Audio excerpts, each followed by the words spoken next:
ನಮೋ ಅರಹಂತಾಣಂ ನಮೋ ಸಿದ್ಧಾಣಂ ನಮೋ ಆಯಿರ್ಯಾಣಂ ನಮೋ ವಜ್ಜಾಯಾಣಂ ನಮೋ ಲೋಯೇ ಸವ್ವಸಾಹೋಣಂ। पंच परमेष्ठ भगवान की जय हो। जिनवाणी माता की जय हो। उपाध्याय मुनिश्री ನಿರ್ಭಯ ಸಾಗರ ಮಹಾರಾಜ ಕಿ ಜೈ ಹೋ। ಎಲ್ಲರಿಗೂ ಜಯ ಜಿನೇಂದ್ರ। ರಾತ್ರಿ ಭೋಜನ ತ್ಯಾಗ ಒಂದು ವೈಜ್ಞಾನಿಕ ದೃಷ್ಟಿ। ಇದರ ಮುಂದುವರೆದ ಭಾಗ ತಾಂತ್ರಿಕ ಹಾಗೂ ಪೇಶೀಯ ತಂತ್ರಗಳ ಮೇಲೆ ರಾತ್ರಿ ಭೋಜನದ ಏನೆಲ್ಲ ಪ್ರಭಾವನೆ ಬೀಳುತ್ತದೆ ಎಂದು ನೋಡೋಣ। ನಮ್ಮ ಶರೀರದ ಮೇಲೆ ಮೊದಲು ಚರ್ಮವಿರುತ್ತದೆ। ಸ್ನಾಯುಗಳು ಎರಡು ಪ್ರಕಾರವಾಗಿದೆ। ಒಂದು ನಮ್ಮ ಇಚ್ಛೆಯಿಲ್ಲದೆ ಕೆಲಸ ಮಾಡುತ್ತವೆ। ಉದಾಹರಣೆಗೆ ಹೃದಯ, ಶ್ವಾಸನ ನಳಿಕ, ಕಣ್ಣಿನ ಬೊಂಬೆ ಮತ್ತು ರಕ್ತ ಪರಿಚಲನೆಯ ಅಂಗಗಳು ಮೊದಲಾದವು ಇಚ್ಛೆ ಇಲ್ಲದೆ ಕೆಲಸ ಮಾಡುತ್ತವೆ। ಒಂದು ವೇಳೆ ಇವು ಸ್ವಾಭಾವಿಕ ಗತಿಯಲ್ಲಿ ವ್ಯತ್ಯಾಸವಾದರೆ ಅದನ್ನು ನಮ್ಮ ಶರೀರ ಅದನ್ನು ಸಹನೆ ಮಾಡುವುದಿಲ್ಲ। ಇದು ಆರೋಗ್ಯದ ಮೇಲೆ ದುಷ್ಪ್ರಭಾವ ಬೀರುತ್ತದೆ। ಎರಡನೆಯ ರೀತಿಯ ಸ್ನಾಯುಗಳು ಐಚ್ಛಿಕವಿದೆ। ಉದಾಹರಣೆಗೆ ಕೈ, ಕಾಲು ಮೊದಲಾದವು ಇವುಗಳನ್ನು ನಮ್ಮ ಇಚ್ಛೆಯಂತೆ ನಡೆಸಬಹುದು।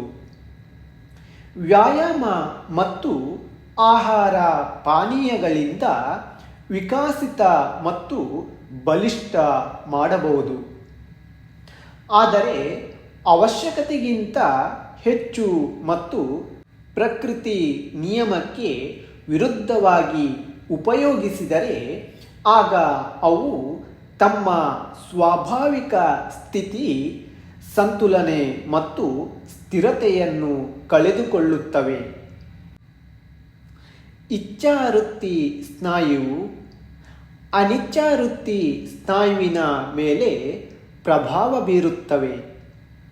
ಕಣ್ಣಿನ ರೆಪ್ಪೆ ಮಿಟಕುವುದು ಅನಿಚ್ಛಾಪೂರ್ವಕವಾಗುತ್ತದೆ, ಆದರೆ ಕಣ್ಣು ತಿರುಗಿಸುವುದು ಇಚ್ಛಾಪೂರ್ವಕವಾಗುತ್ತದೆ। ನಾವು ನಮ್ಮ ಇಚ್ಛಾನುಸಾರ ಯಾವುದೇ ವಸ್ತುವಿನಲ್ಲಿ ದೃಷ್ಟಿ ಇಡಬಹುದು। ಇದರ ಪ್ರಭಾವ ರೆಪ್ಪೆಗಳ ಮೇಲೆ ಅವಶ್ಯವಾಗಿ ಬೀಳುತ್ತದೆ, ಮತ್ತೆ ತಲೆ ನೋವು, ತಲೆ ತಿರುಗುವುದು, ಬೇಸರಿಕೆ ಉಂಟಾಗುತ್ತದೆ। ಇದೇ ರೀತಿ ಆಮಾಶಯ ಮತ್ತು ಕರುಳಿನಲ್ಲಿ ಆಹಾರದ ಜೀರ್ಣತೆ ಮತ್ತು ಅವಶೋಷಣೆ ಸಹಜವಾಗಿ ಅನಿಚ್ಛಾಪೂರ್ವಕವಾಗಿ ನಡೆಯುತ್ತದೆ।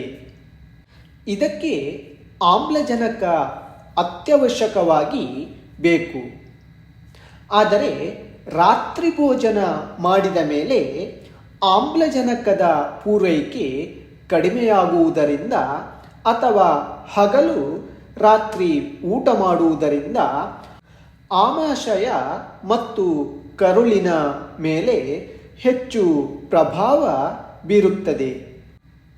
ಇದರಿಂದ ಅವುಗಳ ಒಳಗಿನ ಅಂಗದ ಮೇಲೆ ಸೆಳೆತ ಮತ್ತು ಊತ ಬರುತ್ತದೆ। ರಾತ್ರಿಯ ಸಮಯದಲ್ಲಿ ಸೂರ್ಯನ ಪ್ರಕಾಶದ ಅಭಾವದಲ್ಲಿ ಮೆದುಳು ಹಾಗೂ ತಾಂತ್ರಿಕತೆ ಮತ್ತು ಕ್ರಿಯಾತ್ಮಕತೆಯಲ್ಲಿ ನ್ಯೂನ್ಯತೆ ಉಂಟಾಗುವುದರಿಂದ ಪೇಶೀಯ ತಂತ್ರದ ಕೆಲಸದಲ್ಲೂ ನ್ಯೂನ್ಯತೆ ಉಂಟಾಗುತ್ತದೆ. ಇದರಿಂದ ಆಹಾರ ಪದಾರ್ಥಗಳು ಮೇಲೆ ಚಲಿಸುತ್ತದೆ. ಇದರಿಂದ ಆಹಾರ ಪದಾರ್ಥವು ಹೊಟ್ಟೆಯಲ್ಲಿ ಬಹಳ ಸಮಯದವರೆಗೂ ಉಳಿಯುತ್ತದೆ. ಇದರಿಂದ ಮೆದುಳಿನ ಮೇಲೆ ಹೆಚ್ಚಿನ ಭಾರ ಬೀಳುತ್ತದೆ. ಮಾಂಸಖಂಡಗಳು ಸೆಳೆಯುತ್ತವೆ. ಗ್ಯಾಸ್ ಮೇಲ್ಮುಖವಾಗಿ ಚಲಿಸುತ್ತದೆ. ಹೃದಯ ನಡುಗುವುದು, ಕೈ ಕಾಲು ಸುಸ್ತು, ತಲೆನೋವು, ಸ್ವಪ್ನದೋಷ ಮೊದಲಾದ ಅನೇಕ ರೋಗಗಳು ಬರುತ್ತವೆ. ಅನೈಚ್ಛಿಕ ಗ್ರಂಥಿಯ ಮೇಲೆ ಪ್ರಭಾವವಾಗುವುದರಿಂದ ಭೋಜನವನ್ನು ಅರಗಿಸುವ ಜೀರ್ಣ ರಸಗಳ ಅನುಪಾತ ಹಾಳಾಗುತ್ತದೆ.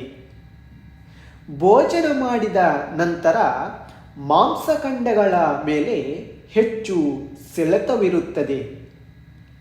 ಆದ್ದರಿಂದ ಭೋಜನ ಮಾಡಿದ ನಂತರ 3-4 ಗಂಟೆಗಳ ಕಾಲ ನಿದ್ದೆ ಹಾಗೂ ಯೋಗಾಸನಗಳನ್ನು ಮಾಡಬಾರದು ಎಂದು ವೈದ್ಯರು ಹಾಗೂ ಯೋಗಶಾಸ್ತ್ರಿಗಳು ಹೇಳುತ್ತಾರೆ. ಈ ಕಾರಣದಿಂದ ರಾತ್ರಿ ಭೋಜನ ತ್ಯಾಗ ಮಾಡುವುದು ಒಳ್ಳೆಯದಿದೆ. ಸುಪ್ರಸಿದ್ಧ ವರ್ಣಚಿಕಿತ್ಸಾ ವಿಜ್ಞಾನಿ ಮೇರಿ ಎಂಡರ್ಸನ್ ಮೂಲಕ ರಚಿತ ಕೃತಿ ಕಲರ್ ಹೀಲಿಂಗ್ನಲ್ಲಿ ಕೆಂಪು ಬಣ್ಣ ಅಗ್ನಿತತ್ವದ ದ್ಯೂತಕವಿದೆ. ಇದರಿಂದ ಪಚನತಂತ್ರ ಪ್ರಭಾವಿತವಾಗುತ್ತದೆ. ಇದರಿಂದ ಶರೀರದಲ್ಲಿ ಅಂಡ್ರಿಲ್ ಹಾರ್ಮೋನುಗಳ ಉತ್ಪಾದನೆ ಹೆಚ್ಚುತ್ತದೆ. ಇದು ನರನಾಡಿಗಳನ್ನು ಮತ್ತು ಸ್ನಾಯುಗಳನ್ನು ಕ್ರಿಯಾಶೀಲ ಮಾಡುತ್ತದೆ. ರಕ್ತ ಪ್ರವಾಹದಲ್ಲಿ ತೀವ್ರತೆ ಉಂಟಾಗುತ್ತದೆ. ಸಿಂಪೆಥೆಟಿಕದ ನರಮಂಡಲ ಹಾಗೂ ಸೇರಿಯೋಸ್ಪೈನಲ್ ನರಮಂಡಲ ಶಕ್ತಿಯನ್ನು ಸಕ್ರಿಯಗೊಳಿಸುತ್ತದೆ. ರಾತ್ರಿ ಭೋಜನ ತ್ಯಾಗ ಅಥವಾ ಉಪವಾಸ ಮಾಡುವುದರಿಂದ ಶಾರೀರಿಕ ಪ್ರತಿರೋಧಕ ಶಕ್ತಿಶಾಲಿಯಾಗುತ್ತದೆ. ಏಕೆಂದರೆ ಈ ತಂತ್ರದಲ್ಲಿ ಕೆಲಸ ಮಾಡುವ ರಕ್ತದಲ್ಲಿ ಫಾಗೋಸೈಟಸ್ ಮತ್ತು ಲಿಂಫೋಸೈಟಸ್ ಕಣಗಳ ಕಾರ್ಯಕ್ಷಮತೆ ಅದ್ಭುತವಾಗಿ ಹೆಚ್ಚುತ್ತದೆ. ಲಿಂಫೋಸೈಟಸ್ ಆಂಗಂತುಕ ವಿಜಾತಿಯ ಕೀಟಾಣುಗಳಿಗೆ ಪ್ರತಿರೋಧಕ ಮಾಡುತ್ತವೆ. ಯಾರು ಯಾವಾಗಲೂ ತಿನ್ನುತ್ತಾ ಕುಡಿಯುತ್ತಾ ಇರುತ್ತಾರೆ ಅವರ ವಿಜಾತಿಯ ತತ್ವ ಅಥವಾ ಜೀವಾಣುಗಳ ಸಂಗ್ರಹಣೆಯಾಗುವುದರಿಂದ ಶಾರೀರಿಕ ಜೀವಾಣುಗಳು ವೃದ್ಧಾವಸ್ಥೆಯನ್ನು ಹೊಂದುತ್ತವೆ. ಇದು ಮನುಷ್ಯನನ್ನು ವೃದ್ಧಾಪ್ಯದೆಡೆಗೆ ಕೊಂಡೊಯ್ಯುತ್ತವೆ. ಈ ಪ್ರಯೋಗವನ್ನು ಡಾಕ್ಟರ್ ಜಾನ್ ಕಿಂತ್ ವೆಡೋರವರು ಇಲಿಗಳ 3 ಗುಂಪುಗಳನ್ನು ಮಾಡಿ ಒಂದು ಗುಂಪನ್ನು ಉಪವಾಸವಿಟ್ಟರು. ಎರಡನೆಯ ಗುಂಪಿಗೆ ಸಂತುಲಿತ ಆಹಾರವನ್ನು ನೀಡಿದರು ಮತ್ತು ಮೂರನೆಯ ಗುಂಪಿಗೆ ಅತಿ ಹೆಚ್ಚು ಆಹಾರವನ್ನು ಕೊಟ್ಟು ಪ್ರಯೋಗ ಮಾಡಿದರು. ಆದ್ದರಿಂದ ಉಪವಾಸ ಅಥವಾ ರಾತ್ರಿಯಲ್ಲಿನ ಆಹಾರ ತ್ಯಾಗ ಮಾಡಿ ಹಸಿವೆಯನ್ನು ಸಹಿಸುವುದರಿಂದ ಮುಪ್ಪನ್ನು ತಡೆಯಬಹುದು ಎನ್ನುವುದು ಕಂಡುಹಿಡಿದರು. ಇನ್ನು ಇದರ ಮುಂದಿನ ಭಾಗ ಕೋಶಿಕೆಗಳ ಮೇಲೆ ರಾತ್ರಿ ಭೋಜನದ ಪ್ರಭಾವ ಏನಾಗುತ್ತದೆ ಎಂದು ಮುಂದಿನ ಸಂಚಿಕೆಯಲ್ಲಿ ತಿಳಿಯೋಣ. ಎಲ್ಲರಿಗೂ ಜಯ ಜಿನೇಂದ್ರ.